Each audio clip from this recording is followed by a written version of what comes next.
One day, an old guy from the neighborhood suddenly burst into my house. He wasn't the type of guy known to be a drunk and make scenes.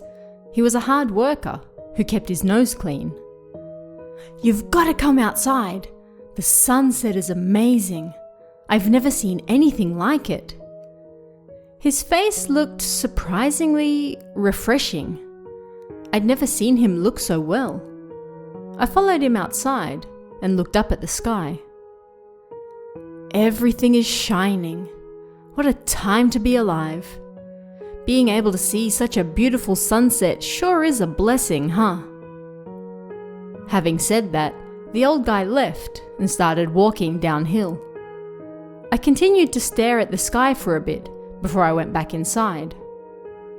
Before long, I heard a train whistle going off, like the train had hit something. It was followed by the sounds of ambulances and fire trucks. The old guy had been hit by a train and died. Apparently, it was a suicide. Why would a person who had just mentioned how happy they were to be alive kill themselves? It didn't make any sense. Did something possess him? Lure him to the tracks? Although, I have heard that just before someone dies, they see beautiful scenery before them.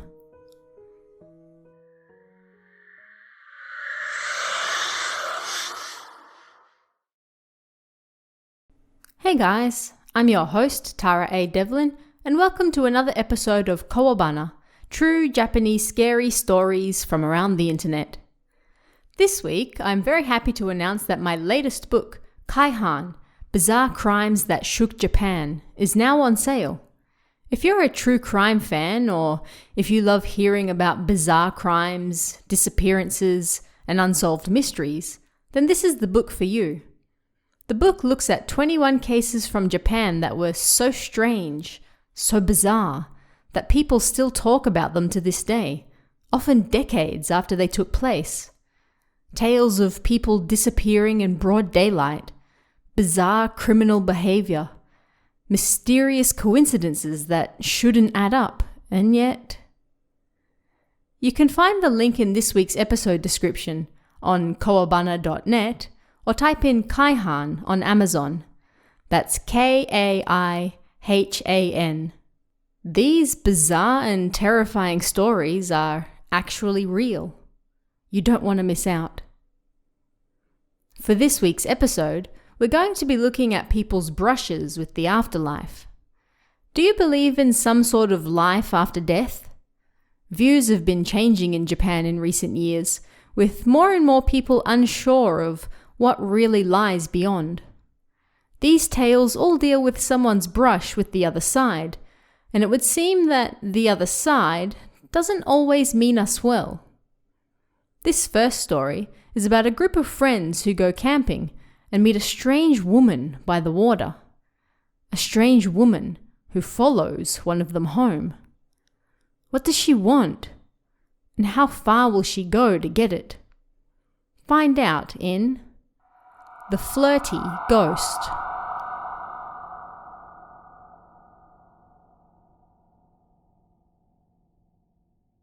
This happened when I was in the 4th grade of university. I got a strange message from one of my good friends. 2 weeks earlier, we'd gone camping with some of our other friends, but I hadn't heard from him since we got back, and something about him seemed off. Like he was feeling down or even scared of something. When I asked him what was wrong, he looked at me like he didn't want to say anything. "That woman has been following me around," he finally said. I had no idea who that woman was supposed to be, and we weren't getting anywhere on the phone, so I decided to head straight to his apartment to chat in person. I rang the doorbell, but he didn't answer, so I knocked and announced that I was there. Finally, he opened the door. In the 2 weeks since I'd last seen him, his complexion had completely changed, for the worse. After hearing the full story from him, it turned out that that woman was someone we'd met at the river we went camping by. She sat with her legs folded beneath her, staring at the river. She had long black hair and was wearing a white dress. Thinking back on it now, it was a strange sight, but we were drunk at the time, so didn't think much of it. My friend went and spoke to her. "You're cute," he said. "Wanna hang out?" He fired off a standard pickup line and she stared at him. Her face was pale and extremely cute. I could understand why he was going after her so hard. But in the end, he failed, and the woman got up and left. According to him, that same woman was now appearing in his apartment. I didn't think that could be true, but with how scared he looked, he didn't seem to be lying either. I ended up spending the night so I could check with my own eyes. Night fell, and we ate dinner around 7 p.m, followed by lots of TV, but I couldn't sense any presence in the apartment. He must have been mistaken, I thought. But then right on 9:30 p.m,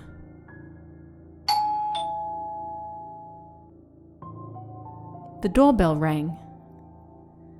My friend showed no signs of getting up to answer it. No way. Is it really her? I thought, and I gestured towards my friend. His face went pale, and he whispered, "She's here." Scared, we ignored her, but then the ringing turned to knocks on the front door instead. We continued to ignore her, and then a short while later, silence returned. Maybe she left. I nervously approached the door and opened it to check. The area in front of his apartment was soaked. Everything else was dry, except for that one area in front of his door. I got goosebumps. We waited all night for something strange to happen, wondering if she would come back and what we would do if she did. But as the night wore on, we finally fell asleep. Something cold fell on my face as I was sleeping. When I opened my eyes, I looked up to see a wet woman standing above me, looking down at me. I was so surprised that I instantly woke up and tried to scream, but no voice came out. I couldn't even move. I was suffering from paralysis. Too scared to look at the woman, and at my wit's end, I closed my eyes and waited. Of course, I also wanted to confirm my suspicions, so I peeked and confirmed that it really was her, the woman from the campgrounds. I knew I was in trouble, but then the woman jumped on top of me and whispered in my ear. "You stay away from him," she said. Okay, I said over and over, just wanting her off and away from me. Then the weight on me disappeared, and when I opened my eyes, she was gone. I thought that perhaps it was a dream, but the mattress I was sleeping on was soaking wet. After that, we gathered everyone who went to the campgrounds and held an emergency meeting. We came up with every idea we could think of to get rid of the ghost, and over a period of several months, did our best to get rid of the woman. I don't know whether it worked or not, but in the end, she stopped appearing at his house. We don't know which method it was that got rid of her, and we still haven't confirmed for sure that she's fully gone. But whenever I remember her standing over me that night, I get chills down my spine all over again. It's generally a good idea not to mess with someone's final resting place. But what would you do if you discovered that your house happened to be built on top of somebody's grave? And now, that angry someone is attacking your family. That's exactly what happened in this next story. Find out how they dealt with it in The Shaman's Prayer.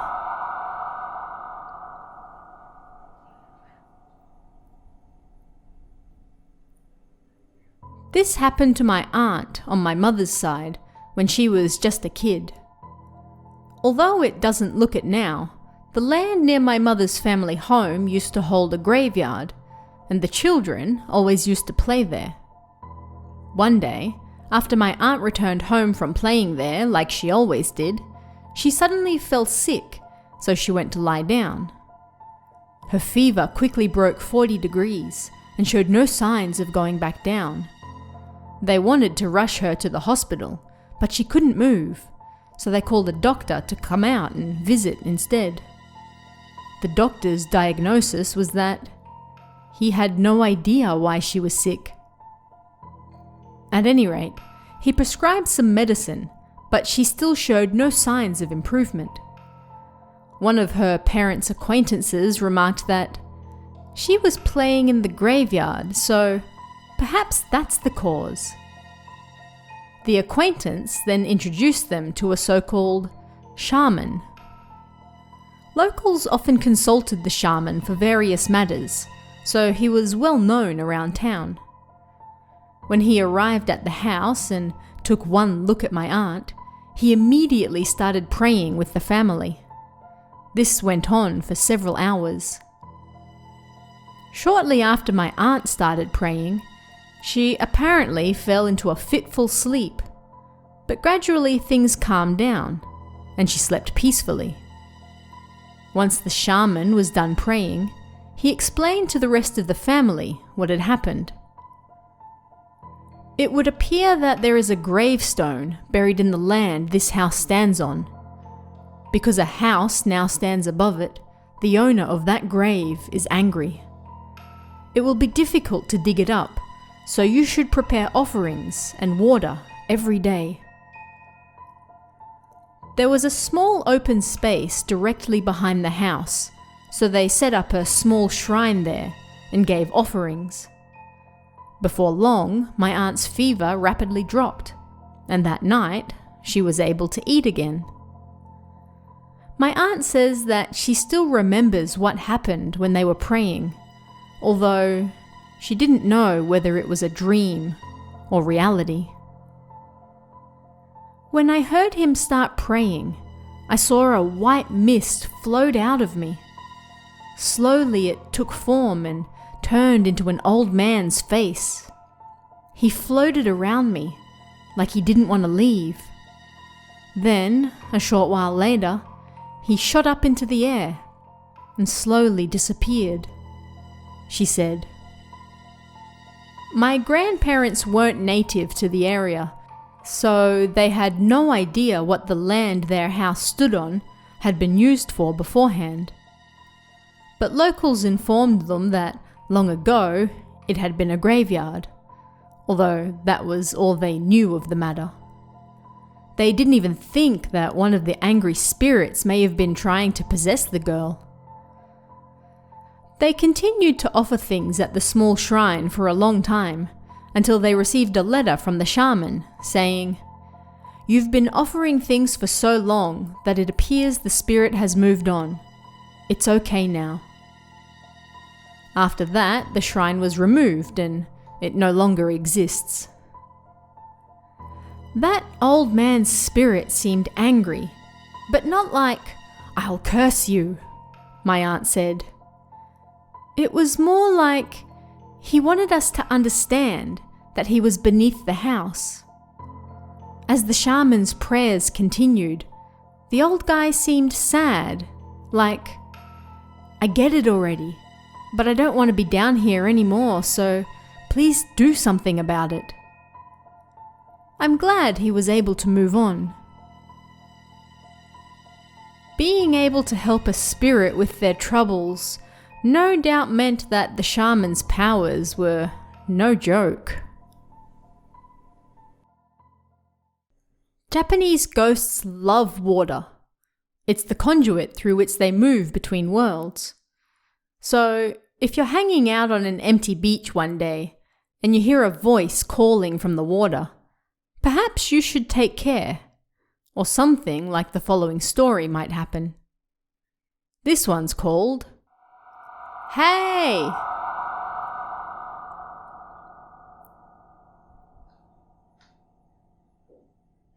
This happened when I went to the beach with a friend when I was a university student.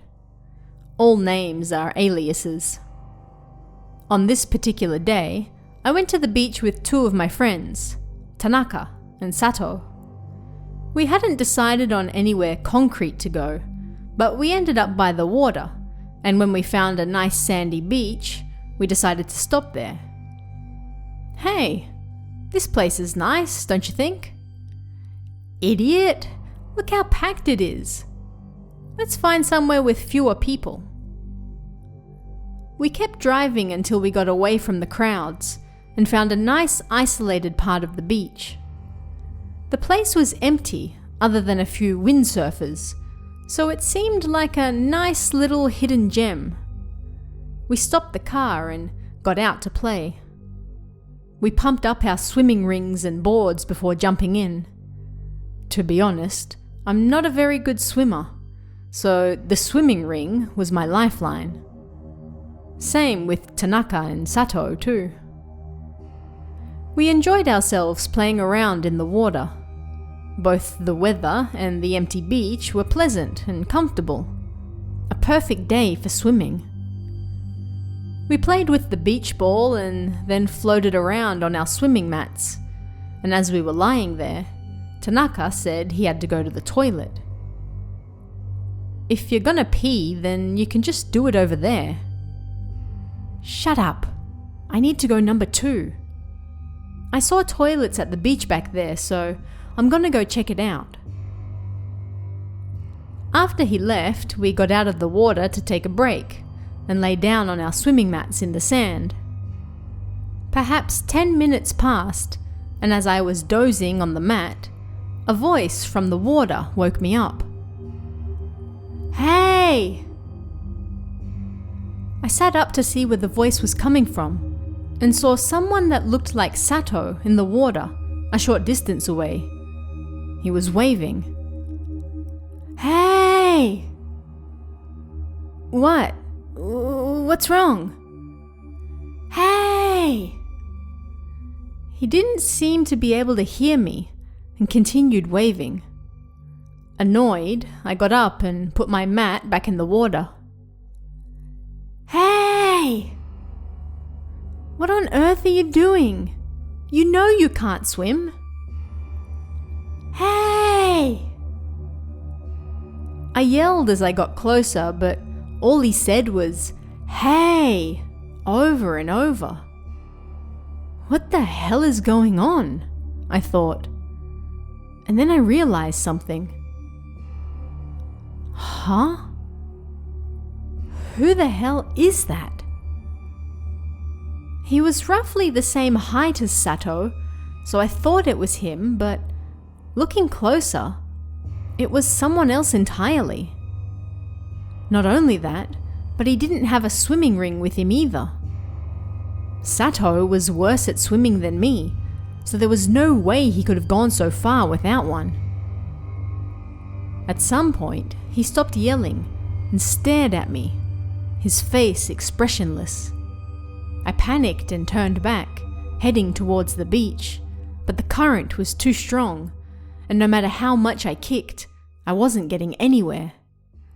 Then, something suddenly grabbed my right ankle. It forcefully pulled me down into the water, and I struggled as hard as I could, but in the end, it dragged me off the mat. Shit, I'm gonna die. Help me! Water filled my mouth. It was over. Just as I thought I was about to die, a passing surfer saved me. If he'd been just a second later, I would have died. He put me on his board and, barely breathing, he took me back to shore. Tanaka and Sato came running over, shocked. "Hey, are you okay?" Oh, we're so sorry he troubled you. Thank you for saving him." "No, not at all. I'm glad I reached him in time. But what happened?" Then the surfer answered Tanaka's question. "You shouldn't swim here anymore. I saw something when I pulled your friend up onto my board. There was a man clinging to his legs. I don't think that was a person. I was so scared I almost let go of him myself. There was an imprint on my right ankle of a human hand. Of course, none of us wanted to swim anymore, so we got the hell out of there as quickly as we could. I later heard that rip currents were frequent in that area, so it was off limits for swimming. The locals made sure never to go swimming there. When I think about the voice that called out to me that day, I still get chills." Have you ever been alone and felt someone in the room with you? Someone you couldn't see or hear, but something sent your senses off and you can just feel them. The man in this next story certainly has, but rather than fearing it, on the contrary, he takes comfort in the presence. Perhaps a little too much comfort. Until that all changes one day and... well, best listen to find out. This one's called My Girlfriend is a Ghost.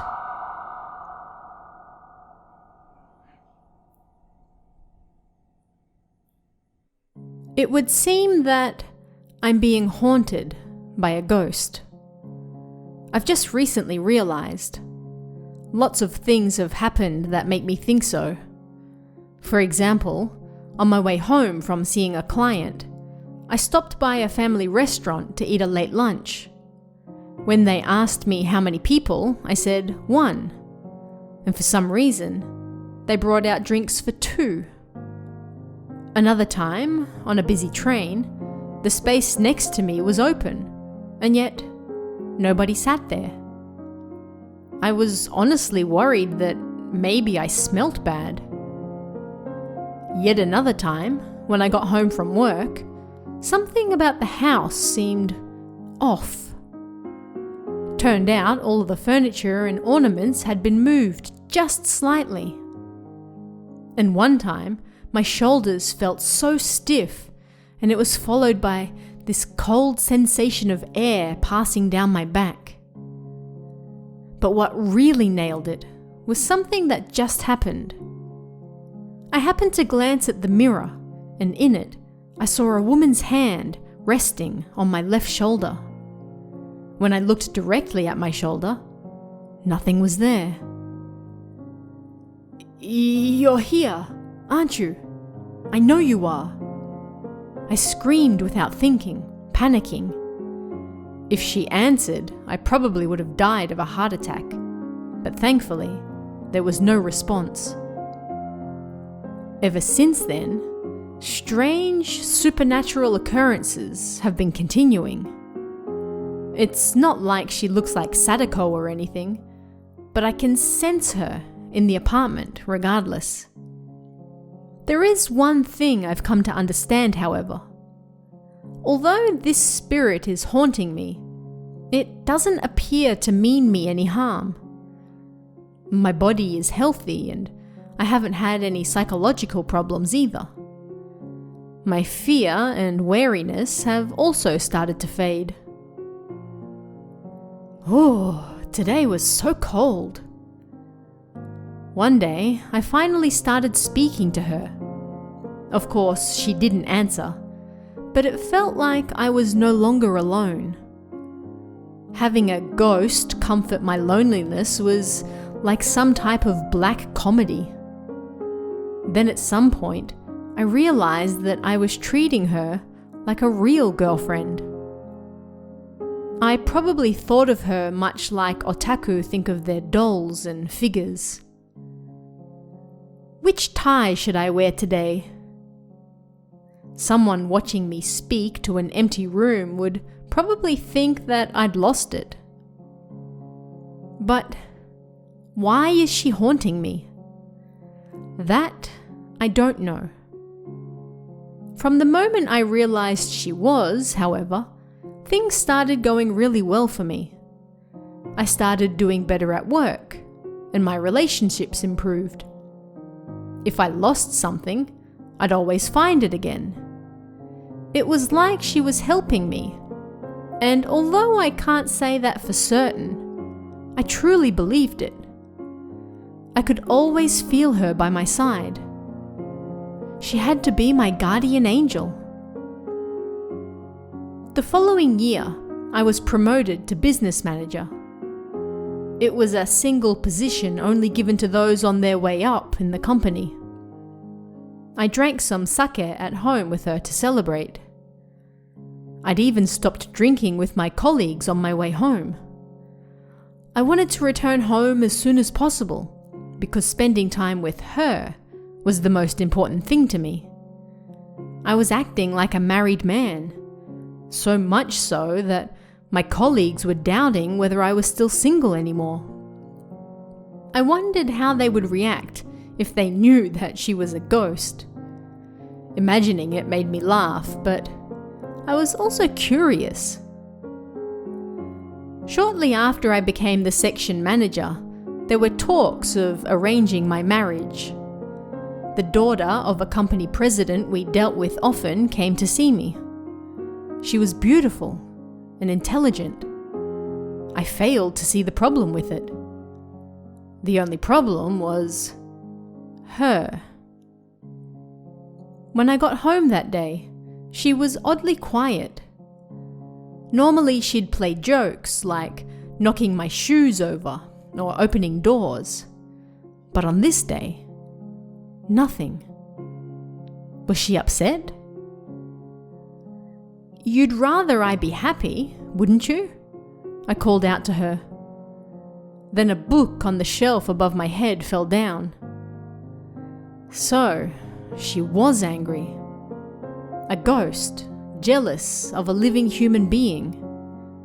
I struggled to understand it. The formal marriage interview went terribly. She kept getting in the way. She knocked my tea over and caused me to trip over nothing. In the end, my bag zipper got caught in my potential partner's expensive clothes and ruined them. "Get a grip!" I screamed when I got home. She rattled the drawers, trying to convey her own anger at me. I screamed back, asking her what she wanted from me, what I should do. There was no way we could ever be happy together. "Just get out!" I screamed, full of emotion. At that very moment, the atmosphere in the room changed. She was gone. I could feel it keenly. Next thing I knew, I was crying. Huh? I really did want to be happy with her. But that would never be possible. Not only could I never touch her, I'd never be able to see or hear her. How could we be happy together? This way was better. But inside, I didn't want to let her go. It was like some part of me was now missing. I knew I was just being selfish. I was alone all that time before her, so it would be like going back to those times. No big deal.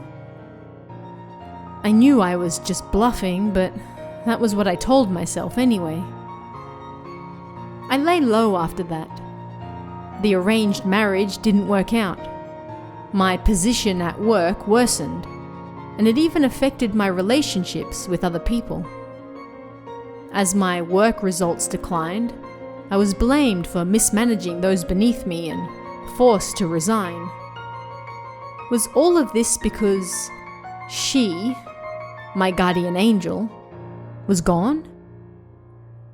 I feared it was, but there was no point lamenting it. I had to look forward. I found a new job and threw myself into work. Day and night, I worked myself to the bone. Even when those around me told me that I was working too much, that just spurred me on even more. Maybe it was my form of atonement to her. Just like that, time passed me by. I had no time to look back. And before I knew it, I had forgotten about her. One day, a newspaper headline caught my eye.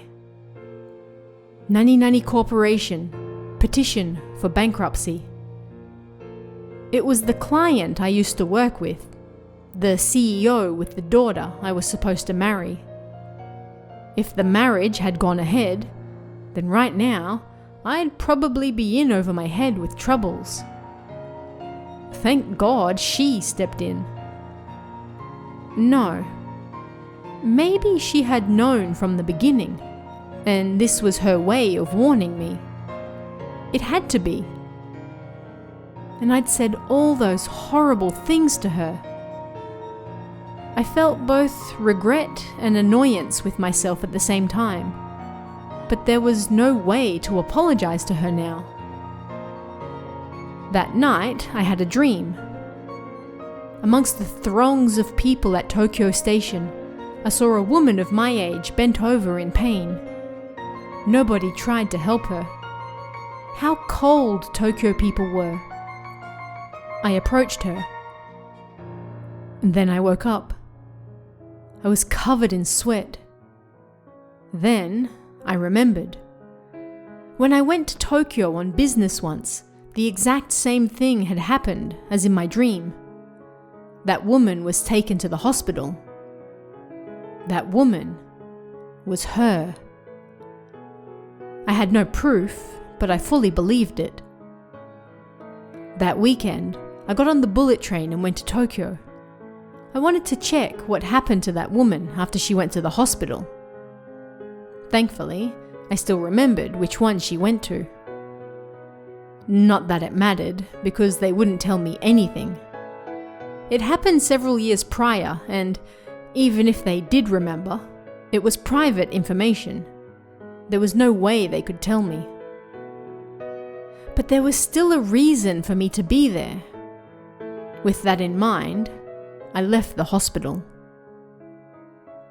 I sensed something behind me. When I turned around, a woman wearing hospital garb stood there. I was crying before I knew it. So was she. It was her. No doubt about it. We finally met. Are you okay? Can you hear me? His heart stopped. Get the ASD. Someone, call the doctor. She grabbed my hand and pulled me towards the light. It was the first time in my life I had ever felt so full.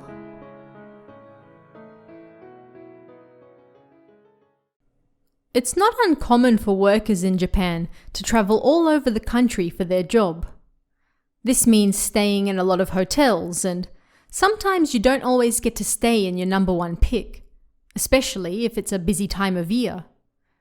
But why look a gift horse in the mouth, right? Any hotel is a good hotel, right? Maybe not. Find out what happens in Happening at the Hotel.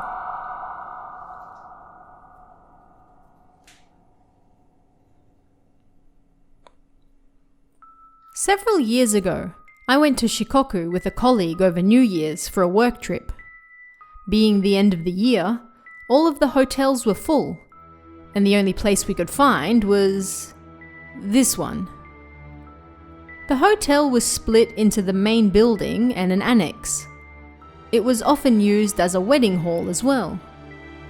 There were some free rooms in the main building, so the staff showed us there. Yet as they did, a bad feeling washed over me. I had no sense of the supernatural, yet something didn't feel right. The hall we walked down connected the main building to the annex, and each of the doors to the rooms in the main building were, unbelievably, made of old iron. Inside the room there was a double bed and sofa, and it was so large that it seemed a waste for a single person. After putting my stuff away, I sat down on the sofa, exhausted. And then I noticed something. For some reason, the "Do Not Disturb" sign hanging on the back of the doorknob was swaying left and right.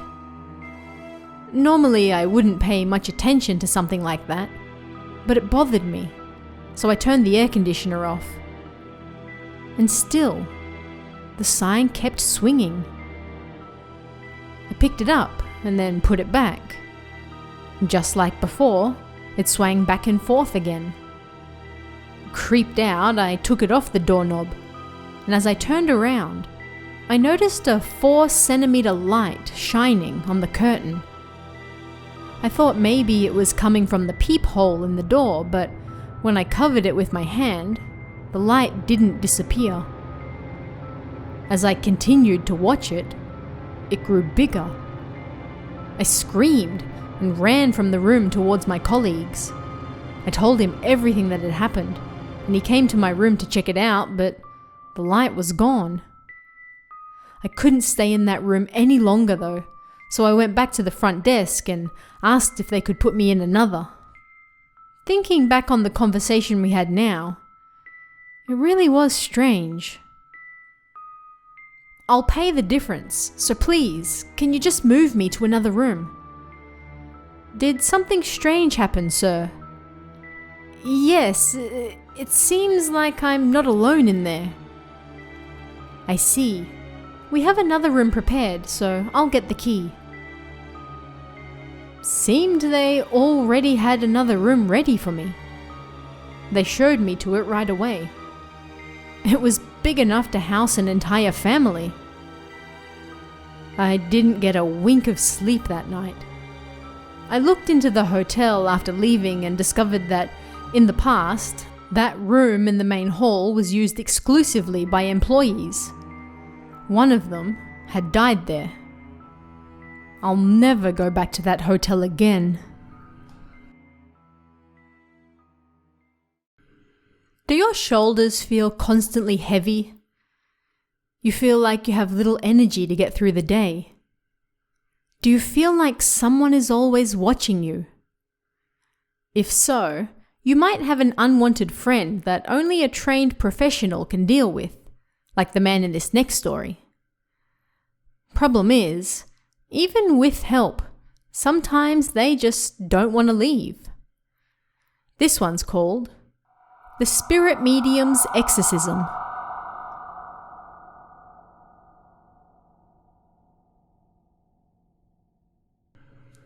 This happened a while ago, when a spirit medium performed an exorcism on me.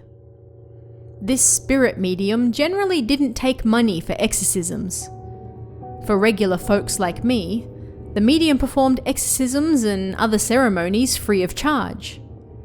And if he did take anything, he'd only accept a small gift worth a few thousand yen at best. It seemed he had a few wealthy sponsors, so he was able to live his life well, performing a medium's duties. My friend was the one who introduced me to him. They had met previously and continued to see each other once a year. The medium asked my friend if he knew anyone who met certain conditions, and I fit them exactly. They called me, and I ended up having a meeting with the medium. He was a man in his 60s. We introduced ourselves, and at that very moment, something felt off. Normally, when you talk to people, you look them in the eye, but the medium was looking right above me. Then, his face tense, he said, "You're being haunted." He then asked me all sorts of questions. Have you had trouble with any women over the last few years? Did that woman pass away? After that, did you notice you felt unwell? Something strange all over? I did, and the fact he knew gave me goosebumps. My friend, the one who introduced us, knew about the trouble I had with my old girlfriend. I couldn't deny that maybe that was how the medium had heard about her. But I hadn't told my friend at all about how I felt unwell. My friend only knew about the problems we had, so I had no idea how the medium knew about that. As for the troubles, well, she was a stalker. We met on a dating website, but when we broke up, it all began. I wanted to break things off entirely, but she refused. She started stalking me and wouldn't leave me alone. It creeped me out so much that I stopped going home. But then one day, she was found dead near my apartment. She'd killed herself. A short while after that, I broke out in a mysterious skin rash. Not on my face or anywhere else visible, but everywhere else. My stomach and lower abdomen, my thighs, even my back was extremely itchy and broke out in a bad rash. I went to see the dermatologist about it and had been taking medicine to treat it for about 6 months, but the slightest thing would make it flare up again, so it was quite bothersome. It wasn't at its worst condition when I met the medium, but even then, my lower abdomen had flared up again. It wasn't like I took off my pants or anything, so the fact that he could tell at a glance shocked me. I sat down in front of the medium, and he started to look me over. My friend watched over us from the side. The medium continued to look above my head. "You've made your point, yes? You can't stay here any longer. Please move on to the appropriate place." On and on he went. Then, when he was done speaking, the medium touched me. He attached a charm to me. Then, although he had been kind when he first started speaking, his tone suddenly changed. "Leave this place!" He suddenly burst out in anger. His calm demeanor changed in an instant, and his expression turned ghastly. I didn't know what was happening, but I couldn't stop trembling either way. A short while later, the medium slapped me and screamed, "Go!" This went on for about 5 minutes. Then he stood up and screamed, "No matter what I say, she won't leave." He grabbed my neck and started choking me. My friend, who was standing nearby, rushed over and pulled him off. "She's not an easy spirit to remove," the medium said. "I've exorcised her for now, but she refuses to move on." For a moment I was in danger of possession as well. He then handed me a charm. "Here, take this, and keep it close to you at all times." My skin problems cleared up that very same day. Both my friend and I continued to see the spirit medium once a year after that, and he checked over us and handed us new charms for protection. But a few years ago, he passed away. I noticed these last few months that my skin has been breaking out in a rash again. Now that the spirit medium is gone, perhaps she's come back again. I can't help but wonder, what can I do now? Don't forget that Kaihan, Bizarre Crimes That Shook Japan, is now on sale. You can find the link in the episode description on kowabana.net or just type in Kaihan on Amazon. And if you're looking for even more Japanese horror between episodes, the Kowabana YouTube channel posts new videos pretty much every single day. Check out old untranslated Japanese horror games, internet mysteries, unsolved crimes, and much more. You can find that at youtube.com/Kowabana Japan. Thanks guys, and I'll see you again next time for even more Kowabana, true Japanese scary stories from around the internet. Want even more scary stories? Head over to kowabana.net for new translations every week. You can also join our Patreon for exclusive stories you won't find anywhere else. Head over to kowabana.net now.